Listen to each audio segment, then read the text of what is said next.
Hi friends, black educational officer வட்டார கல்வி அதிகாரி இதுக்கு நம்ம தொடர்ந்து தமிழ் கொஸ்டின்ஸ் பார்த்துட்ருக்கோம். இது மாதிரி நோட் போட்டு நீங்கள் காப்பி பண்ணிகிட்டே வாங்க. நான் கொடுக்குறது எல்லாமே டிகிரி லெவல் கொஸ்டின்ஸ், ஓகேங்களா? இது எல்லாமே ஸ்கூல் புக்லேருந்து கவர் ஆகாது, ஓகேங்களா? ஃபஸ்ட்டு நான் அதை இன்சிஸ்ட் பண்ணி ஒவ்வொரு வீடியோலையுமே சொல்லிகிட்டே இருக்கேன். நீங்கள் சிலபஸ் என்னன்னு தெரியாமல் நீங்கள் ஸ்கூல் புக்கை படிச்சுட்டே இருக்காதீங்க. நமக்கு உண்டான சிலபஸ் ஃபுல்லாக எப்படி இருக்குது அப்படின்னா டிகிரி லெவலில் தான் எல்லாமே செட் பண்ணியிருக்காங்க, ஓகேங்களா? இப்போது நம்ம 21 ஜூலை 21 அன்னைக்கு நம்ம பிஓ வாட்ஸ்அப் குரூப்பில் நம்ம கண்டக்ட் பண்ண தமிழ் டெஸ்ட்டு கொஸ்டின்ஸ் அண்ட் அதுக்குண்டான ஆன்சர்ஸ் பற்றி பார்க்கலாம். இதை அப்படியே காப்பி பண்ணிக்கோங்க. உங்களுக்கு லாஸ்ட் மினிட் எக்ஸாமுக்கு முன்னாடி ரொம்பவே யூஸ்ஃபுல்லாக இருக்கும். ஃபஸ்ட் கொஸ்டின் பாருங்கள். பெருங்காப்பியத்திற்கு இணையாக போற்றப்படும் சிறுகாப்பியம் சூளாமணி. பெருங்காப்பியத்துக்கு இணையாக போற்றப்படும் சிறுகாப்பியம் சூளாமணி. பெருங்காப்பியம்னா என்னென்னா அந்த 4 உறுதிப்பொருள் சொல்லுவாங்க பார்த்தீங்களா? அறம்பொருள், இன்பம், வீடு, அது கரெக்டாக இருந்துச்சுன்னா அது பெருங்காப்பியம். அதில் 1 2 குறைஞ்சு வந்துச்சுன்னா சிறுகாப்பியம் சொல்கிறாங்க. ஆனால் அந்த அளவுக்கு சிறப்பு பெற்றது எது அப்படின்னா சூளாமணின்னு சொல்கிறாங்க. நெக்ஸ்ட்டு, சூளாமணி ஆசிரியரின் இயற்பெயர் வர்த்தமான தேவர். நெக்ஸ்ட்டு, சமண வெள்ளைக்குளம் எனப்படுவது சிரவண வெலக்குலாம். சமண வெள்ளைக்குளம் அப்படின்னு எதை சொல்கிறோம்னா சிரவண வெலக்குலாம்.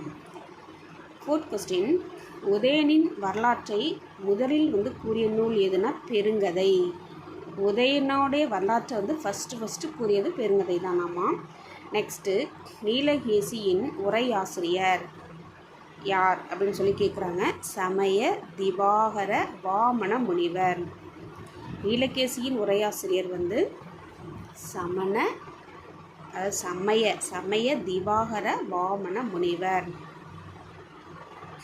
Next, fifth question. Sixth question பார்க்கலாம்.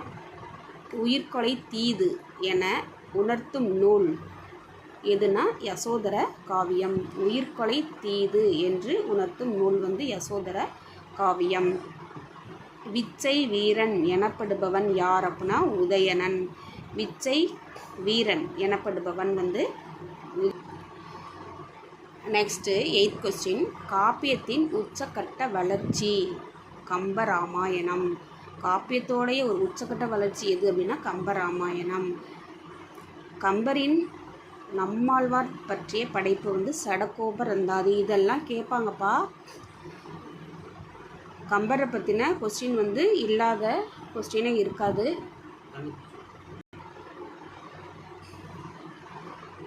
கம்பரின் நம்மாழ்வார் பற்றிய படைப்பு எது அப்படின்னா சடகோபர் அந்தாதி.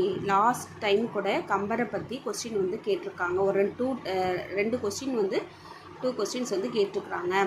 5ஆம் வேதம் எனப்படுவது மகாபாரதம். 5ஆம் வேதம் எனப்படுவது மகாபாரதம். நெக்ஸ்ட்டு, இந்த கொஸ்டின்லாம் டிஎன்பிஎஸ்சியில் இதை அடிக்கடி கேட்ட கொஸ்டின்ஸ், ஓகேங்களா? மகாபாரதம் குரூப் 1 லெவலில் இந்த கொஸ்டின் கேட்டிருப்பாங்க.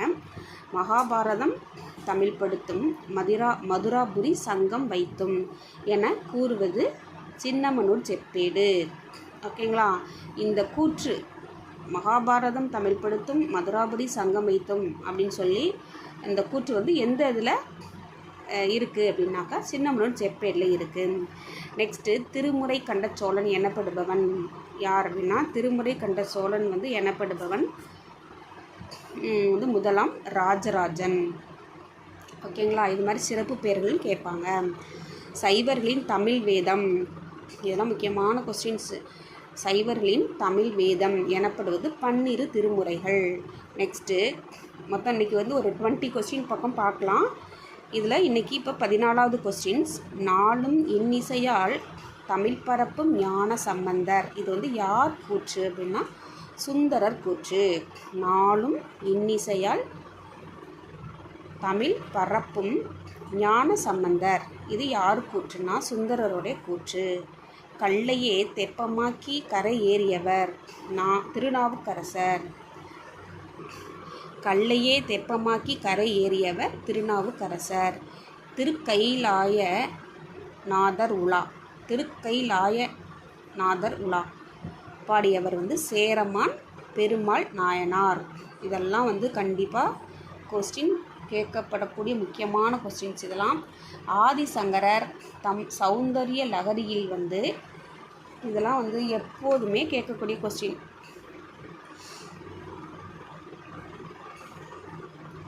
இது பிஓ கொஸ்டின்ப்பா. இது திருக்கைலாய நாதர் உலா பாடியவர் யார் அப்படின்னா சேரமான் பெருமாள் நாயனார். இது ப்ரீவியஸ் இயர் பிஓ கொஸ்டின்ஸ். இது ஆதிசங்கரர் எந்த நூலில் சம்பந்தரை திராவிட சிசு அப்படின்னு சொல்லி புகழ்ந்திருப்பார்னா சௌந்தரிய லகரி. ஓகேங்களா? அதாவது திருநாவுக்கரசர், சம்பந்தர், சுந்தரர், மாணிக்க வாசகர், இது எல்லாத்தையுமே நம்ம கண்டிப்பாக படிக்கணும். அதில் நமக்கு கொஸ்டின் ஏரியா அதிகமாக வரக்கூடியது. 18வது கொஸ்டின் பாருங்கள். நாவுக்கரசர் டேஸ் மன்னனை சமணத்திலிருந்து சைவராக்கினார். யார் அப்படின்னா முதலாம் மகேந்திரவர்மன். முதலாம் மகேந்திரவர்மனை திருநாவுக்கரசர் சமணத்திலிருந்து சைவராக மாற்றுவார். நெக்ஸ்ட்டு வன் தொண்டர் எனப்படுபவர் சுந்தரர். வன் தொண்டர் எனப்படுபவர் சுந்தரர். நெக்ஸ்ட் 20வது கொஸ்டின். இளங்கோவுக்கு அடுத்து நாட்டுப்புற பாடலுக்கு, அதாவது இளங்கோவுக்கு அடுத்து நாட்டுப்புற பாடலுக்கு